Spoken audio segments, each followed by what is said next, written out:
So, Lavelle, I guess what have the last few weeks kind of been like for you? It's been tough, dealing with a hamstring injury.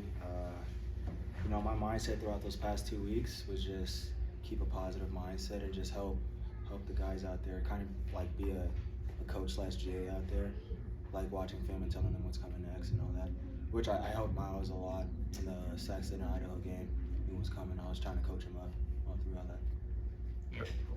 How'd you just feel in this game? How did you do? I felt great, honestly. I felt good being back on the field especially in front of the Bobcat fans, and it was just exciting because I'm a senior, only got a couple more games left in Bobcat Stadium, so kind of took it up all.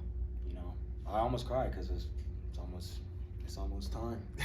Yeah, it's the last regular season coming up. I mean, how special you talked about there, but just how special is this stadium and the crowd and the atmosphere that in your career? Yeah, this stadium is special.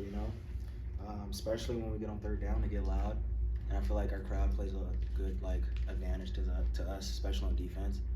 And it's just I just embrace it all because you never really get all that you really never get what am I trying to say? Most of our games are sold out, so yeah. So I'm just embracing it. So you mentioned Miles. He's kind of filled in at that nickel spot, going back to nickel. I guess what have you thought of him kind of stepping into that role the last couple weeks? I give props to him, because playing nickel on our defense is pretty hard.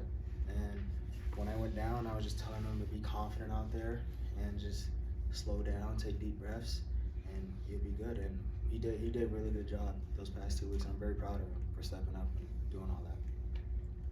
Blake filling in for Drew, and then he has that pick. How proud were you of him in that moment? I was super proud of him. Just that's how our defense is. Next man up, and he took a big step this week, coming in watching film with us.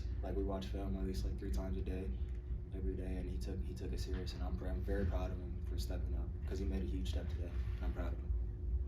You guys haven't had consecutive losses since 2019. Why have you guys been able to be so resilient and bounce back so much in your career?